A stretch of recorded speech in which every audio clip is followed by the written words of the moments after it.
तो चलिए दोस्तों, अब शुरू करते हैं उसी सीरीज के दूसरे क्वेश्चन से, जहां अगेन एग्जामिनर आपकी साइन थीटा, कॉस थीटा या ट्रिग्नोमेट्रिक रेशियोज पे अंडरस्टैंडिंग चेक करना चाह रहा है। ये अगेन आपकी एनसीईआरटी 8.3 का क्वेश्चन है। तो अगर आप यहाँ ध्यान से देखेंगे तो एलएचएस में हमें दिया हुआ है sine theta upon 1 minus cot theta, और यहाँ cot theta upon 1 minus tan theta. और आरएचएस में आपको लेकर आना है sec theta and cosec theta. अगर आप ध्यान से देखेंगे तो sec theta is nothing but the reciprocal of cos theta and cosec theta is also nothing but a reciprocal of sin theta। तो इस क्वेश्चन को देखकर ही हमें समझ आ रहा है कि अगर हमें यहाँ पर sec cosec लेकर आना है तो LHS से हमें tan और cot को हटाना होगा, और tan और cot को एलिमिनेट करने का सबसे अच्छा तरीका जिससे मुझे एलिमिनेशन पर sin थीटा cos थीटा मिल जाए, दैट इज कि आप tan थीटा की जगह sin theta by cos theta रख सकते हैं और cot थीटा की जगह आप cos theta by sin theta रख सकते हैं। तो हमें रिप्लेसमेंट करना है sin थीटा और cot थीटा का। ये पहली स्टेप हमें फिगर आउट हो गई है LHS और RHS को इवैल्यूएट करके। तो टिप ऑफ द डे ये है कि जब भी आप बोर्ड में क्वेश्चन देखें तो पहले 2 से 3 सेकंड क्वेश्चन एनालाइज करें कि LHS में क्या है और RHS में हमें क्या लेकर आना है। उसके हिसाब से पहली स्टेप डिसाइड कीजिएगा कि हमें क्या करना चाहिए। तो लेट्स स्टार्ट विद LHS। यहाँ पे हम साइन थीटा को रख देते हैं, सॉरी tan थीटा को रख देते हैं sine theta by cos theta and 1 minus cot theta को रख देते हैं cos theta upon sine theta, plus लगाकर cot थीटा की जगह आएगा cos theta upon sine theta and 1 minus sine theta upon cos theta. Okay, अब आगे बढ़ने से पहले हमें यहाँ पर जो एक इनइक्वालिटी है, मींस ये जो डिनोमिनेटर है ना यहीं तक सीमित है, ये पूरे के अपॉन में नहीं है, पहले इसे ठीक करना होगा। ठीक है, बोलते हैं ना अगर आपको कोई गाड़ी ठीक करना है तो पहले उसका एक बेसिक पार्ट पकड़ के ठीक करना होगा, फिर सारे बेसिक्स मिला के आप पूरी गाड़ी बना पाएंगे। उसी तरह से यहाँ पर भी ये छोटे छोटे जो टायर्स दिख रहे हैं ना हमारी गाड़ी के, पहले इन्हें ठीक करना होगा। तो चलिए ठीक कर देते हैं इन्हें। Sign theta upon cos theta, इसमें तो कोई प्रॉब्लम नहीं है, अपॉन में यहाँ कुछ नहीं है ना, 1 रख देते हैं। 1 और साइन थीटा का एलसीएम होने वाला है साइन थीटा। क्यों? क्योंकि अगेन 1 तो वर्सेटाइल नंबर है, ये हर किसी के साथ एडजस्ट कर लेता है। तो 1 को जब आप डिवाइड करेंगे साइन थीटा से तो हमारे पास क्या मिलना है, साइन थीटा। साइन थीटा 1 का डिवीजन क्या होना है, साइन थीटा। साइन थीटा को जब 1 से मल्टीप्लिकेशन करेंगे तो आएगा साइन थीटा।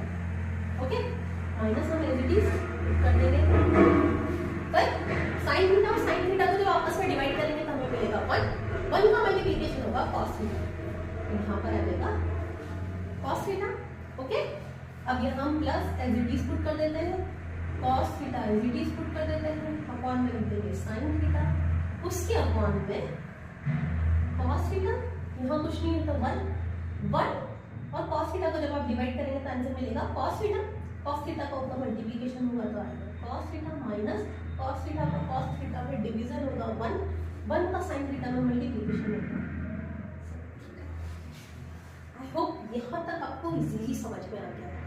मैंने इससे पहले वाली वीडियो में डिटेल में ये वाला पार्ट समझाया था, तो अगर आपको फर्दर डाउट हो तो एक बार आपको वीडियो चेक कर लीजिएगा, और अगर फिर भी डाउट हो तो आप मुझे कमेंट में बताइएगा, मैं सेपरेटली एक्सप्लेन कर दूँगी। ओके, अब आगे बढ़ते हैं। अब हमने देखा था कि इंटरनल मैथ्स का रूल है, फॉर एग्जाम्पल 2/3 डिवाइड बाय 7/8 है ना, तो ये एक एंटिटी हो गई और ये एक एंटिटी हो गई, तो हम इसको लिख सकते हैं 2/8 डिवाइड बाय 7/8 है ना, ये इसके डिवाइड में। तो जब डिवाइड को हम मल्टीप्लिकेशन में चेंज करते हैं तो इसका सेकेंड क्वांटिटी का रेसिप्रोकल हो जाएगा, ये मैथमेटिक्स का रूल है। सिमिलरली ये एक एंटिटी है और ये एक एंटिटी है और ये आपस में डिवाइड के फॉर्म में, तो जब हम इनको मल्टीप्लिकेशन में चेंज करेंगे, क्योंकि हमें सॉल्व करने के लिए मल्टीप्लिकेशन में चेंज करना होगा, तो इन दोनों एंटिटी, जो लास्ट वाली एंटिटी है, जैसे हमने इस एंटिटी का रेसिप्रोकल किया था वैसे इस एंटिटी का रेसिप्रोकल हो जाएगा। तो यहाँ आएगा sign theta upon cos theta upon sine theta minus cos theta. अब इसको चूंकि हम मल्टीप्लिकेशन में चेंज कर देंगे तो यहाँ हो जाएगा sign theta upon sine theta minus cos theta. Okay, अब प्लस लगाकर सिमिलरली हमें इस पार्ट में भी सेम प्रोसेस रिपीट करना है। ये हो जाएगा cos theta upon sine theta, ये रेसिप्रोकल हो जाएगा तो कॉस थीटा अपॉन में cos theta minus sine theta. Okay, अब यहाँ पर इन दोनों का मल्टीप्लीकेशन देगा मुझे साइन स्क्वायर थीटा अपॉन में cos theta sine theta minus cos theta plus इन दोनों का मल्टीप्लीकेशन देगा cos square theta upon sine theta cos theta minus sine theta.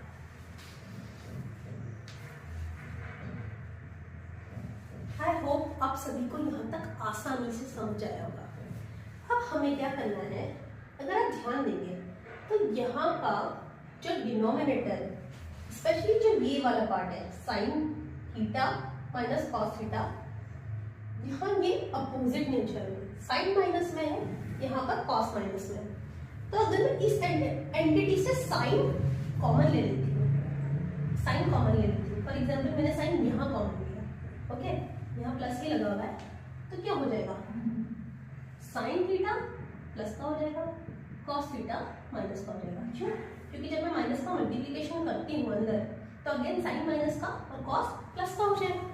हाँ, इस माइनस और इस प्लस को अगर मैं कंपेयर करूँ तो मैं यहाँ बीच में माइनस लगा सकती हूँ, एग्री है ना। अब अगर हम फिर से एलसीएम लेते हैं नीचे वाली दोनों क्वांटिटी का, तो आंसर क्या होगा, sine theta cos theta bracket में sine theta minus cos theta, हाँ। और यहाँ चूंकि आप ध्यान से देखेंगे तो कॉस थीटा आपस में कैंसिल आउट हो जाएंगे एंड बचेगा साइन थीटा, ओके, क्योंकि ये वाली पूरी टर्म यहाँ पर b2 है तो सिर्फ साइन थीटा का इधर मल्टीप्लिकेशन हो जाएगा, तो ये हो जाएगा sign cube theta. Similarly sine theta और ये एंटिटी रिपीट हो रही है तो मैं यहाँ लिख सकती हूँ माइनस का cos cube theta. I hope यहाँ तक आप मेरे साथ चल रहे हैं और आपको अच्छे से समझ आ रहा है। एक बार मैं फिर से रिकॉल करा देती हूँ, इन केस कोई स्टेप में आपको कंफ्यूजन हुआ हो तो आप फिर से रिकलेक्ट कर लीजिएगा। हमने बेसिकली tan थीटा को sin theta by cos theta में डिवाइड किया है एंड cot थीटा को cos theta by sin theta में डिवाइड किया है। सेम हमने इसे भी रिप्लेस किया है, cot थीटा को रिप्लेस कर दिया है cos theta by sin theta से एंड tan थीटा को हमने रिप्लेस कर दिया है sin theta by cos theta से। अब पहले हमने ये वाला पार्ट फिगर आउट किया है, इसको एक एंटिटी बनाने के लिए पहले हमने यहाँ पर एलसीएम लिया है, इस sin थीटा का इधर मल्टीप्लिकेशन किया है, cos theta will remain same क्योंकि अपॉन में क्या है sin थीटा।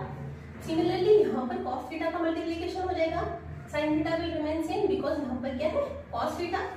फिर हमने क्या किया है, इसको ऊपर लेकर गए, डिवाइड को मल्टीप्लिकेशन में चेंज किया है, इसे रेसिप्रोकेट किया है, sin थीटा को ऊपर और sin theta minus cos theta को नीचे पुट किया है। सिमिलरली यहाँ पर cos थीटा को ऊपर cos theta minus sin theta को नीचे पुट किया है। अब हमने इनको क्लब कर दिया है बाय डूइंग मल्टीप्लिकेशन, तो यहाँ हो गया sin स्क्वायर थीटा अपॉन में एंटिटी को हमने साथ में लिख दिया। अब दोनों के डिनोमिनेटर को सेम बनाने के लिए यहाँ पर चूंकि साइन में डिफरेंस था, यहाँ पर cos माइनस में और यहाँ पर sin माइनस में, मैंने माइनस कॉमन लेके उसको इधर लिख दिया है, तो यहाँ पर sin थीटा मल्टीप्लिकेशन में sin theta minus cos theta हो गया है। ओके, अब हमने अगेन इन दोनों एंटिटी का एलसीएम लिया है, तो cos थीटा और sin थीटा साथ में लिख दिए और ये कॉमन टर्म को यहाँ लिख दिया। अब जब अगेन हम डिनोमिनेटर में एलसीएम लेंगे तो इसको इससे डिवाइड करेंगे, ये पूरी टर्म कैंसिल होकर क्या बचेगा, सिर्फ और सिर्फ sin थीटा, उसका मल्टीप्लिकेशन हो जाएगा। उसी तरह से इस टर्म का इधर डिवीजन होगा तो हमारे पास क्या बचेगा, sin थीटा और ये कैंसिल होकर cos थीटा बचेगा। cos थीटा का जब हम इधर मल्टीप्लिकेशन करेंगे तो हो जाएगा cos क्यूब थीटा। ओके, इसके आगे मैं यहाँ सॉल्व कर रही हूँ। अब फिर से आपको रिकॉल करना होगा क्लास 9 का मैथमेटिक्स, जब हमने एक आइडेंटिटी पढ़ी थी a cube minus b cube की। ये इक्वल होता था, क्योंकि हम माइनस की आइडेंटिटी तो a माइनस बी आप एज इट इज लिखेंगे। उसके बाद आपको a square plus A B plus B square, ये आइडेंटिटी है a cube minus B cube की। अगर आपको ऐसा लग रहा है कि ये कैसे फॉर्मूला आ गया, तो आप ये दोनों ब्रैकेट्स का मल्टीप्लिकेशन करके चेक कर लीजिएगा, आपको एट द एंड यही आंसर मिलेगा। ओके, तो यहाँ पर हमारे पास था sine cube theta minus cos cube theta, जो कि इक्वल है a cube minus B cube के। तो यहाँ मैं ये आइडेंटिटी यूज करके a की जगह रखूंगी साइन थीटा, b की जगह रखूंगी कॉस थीटा। आइडेंटिटी लगा देते हैं, a minus B means sine theta minus cos theta. Again मैं थोड़ा सा रब कर देती हूँ ताकि जगह हो जाए, इसे हम सेपरेट आउट कर लेते हैं। Again a square means sine square theta plus A b means sine theta, इसे मैं कर देती हूँ a cube minus B cube is equals to a minus B, आप कीजिएगा a minus b a square minus a B plus B square. Okay, ये हमने identity use की है। तो यहाँ पे मैं a माइनस बी ये लगा चुकी हूँ, यहाँ a स्क्वायर मैंने लगा दिया है, A B mean sine theta cos theta plus cos square theta, and denominator में sine theta cos theta upon में sine theta minus cos theta. Denominator मैंने एज इट इज कॉपी कर दिया है। अब हम क्या करेंगे दोस्तों, आप कुछ रिलेट कर पा रहे होंगे कि ये और ये सेम हो गए हैं, इसे हम यहीं कैंसिल कर सकते हैं। और अगेन यहाँ पर sine square theta plus cos square theta हमें मिल चुका है, जिसकी वैल्यू बहुत होती है। Since we know that sine square theta plus cos square theta is equals to 1, तो हम यहाँ पर क्या पुट कर देंगे 1 plus sign theta cos theta, ये और ये एंटिटी मिलके हो गई है 1 plus is it is sine theta cos theta upon में बचा है sine theta cos theta. Okay, अब हम इसे सेपरेट आउट कर देंगे, that is 1 by sine theta cos theta plus sign theta cos theta upon में साइन थीटा कॉस थीटा। यहाँ पर ये कैंसिल आउट होके हो जाते हैं 1, यहाँ 1 बाय साइन थीटा हम अगेन इसको लिख सकते हैं 1 by sine theta and 1 by cos theta.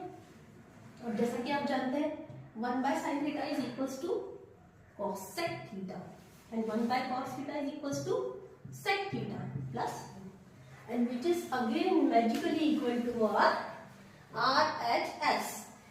अगर आपको ये कंफ्यूजन हो रहा है कि सेक मैंने आगे नहीं लिखा है, आरएचएस में सेक आगे दिया है, तो मल्टीप्लिकेशन में चाहे मैं 2 इंटू 3 लिखूं या 3 इंटू 2, बात तो 6 ही होनी है। ओके, तो चाहे मैं इसे ऐसे लिखूं या वैसे, बात तो सेम ही होनी है। बट बोर्ड एग्जामिनेशंस में एग्जामिनर ये देखना चाहते हैं कि बच्चा कितने परफेक्शन से, कितने प्रिसाइजली और कितने एक्यूरेटली क्वेश्चन को सॉल्व कर रहा है, तो हमें उन्हें वैसे ही परोसना है जैसे वो चाहते हैं। तो हम अगेन इसे फॉर्म में लिख देंगे, that is 1 plus sec theta cos sec theta which is equal to our LHS. Therefore, what we can say? We can say that our LHS is equals to RHS, hence proved. तो I hope आपको समझ आया होगा कि हम question को देखकर कैसे पैटर्न पता कर सकते हैं। और हाँ, एक और बात मुझे आपसे कहनी है कि क्वेश्चन लेंथी देखकर आप बिल्कुल भी मत घबराइएगा। इस क्वेश्चन को आप 2 बार सॉल्व करके देखिए। 2 बार क्वेश्चन सॉल्व करने से क्वेश्चन आपका हो जाने वाला है। और इस तरह का जितना भी पैटर्न है वो चाहे कुछ भी डाल दें, आप इजीली सॉल्व कर पाएंगे। क्वेश्चन देखकर पहली स्टेप ये होनी चाहिए कि हमें क्या करना है, पहली सोच ये होना चाहिए कि हमें इस वे में से सॉल्व करना है। तो एलएचएस की साइज को देखकर ये तो समझ में आ गया था कि सॉल्व तो हमें एलएचएस से ही शुरू करना है, आरएचएस से सॉल्व करने वाली कोई बात दिख नहीं रही थी यहाँ। प्लस यहाँ पर जिस हिसाब से सेक और कॉसेक दिया था, हमें समझ में आ गया था कि टेन और कॉट को रिप्लेस करना है। तो जैसे ही आपको पहली स्टेप फिगर आउट होती है, आप उसे और सिंप्लीफाई सिंप्लीफाई करते चले जाइए। मेरी गारंटी है कि चाहे क्वेश्चन की लेंथ बड़ी पर आप एंड टू एंड सही करके आएंगे और कॉन्फिडेंस लेकर आएंगे। एक और चीज है यहाँ पर कि इस क्वेश्चन में जिन बच्चों को ये आइडेंटिटी नहीं पता है या वो भूल गए हैं, उन बच्चों का बड़ा नुकसान होने वाला है। तो 10th बोर्ड एग्जामिनेशन के पहले आप एक बार सारी आइडेंटिटीज बहुत अच्छे से रिवाइज कीजिएगा, स्पेशली a³ - b³ जो कि कम यूज आती है। तो मेरी आपसे रिक्वेस्ट है कि सारी आइडेंटिटीज आपको पता होनी चाहिए, सारे आपके पास वीपन्स टाइप होना चाहिए, तभी हम युद्ध पर जाएंगे। तो अगर आप चाहते हैं कि मैं आपको सारे फॉर्मूलाज की समरी बना कर दूं, then please let me know in the comment. Please like, share and subscribe.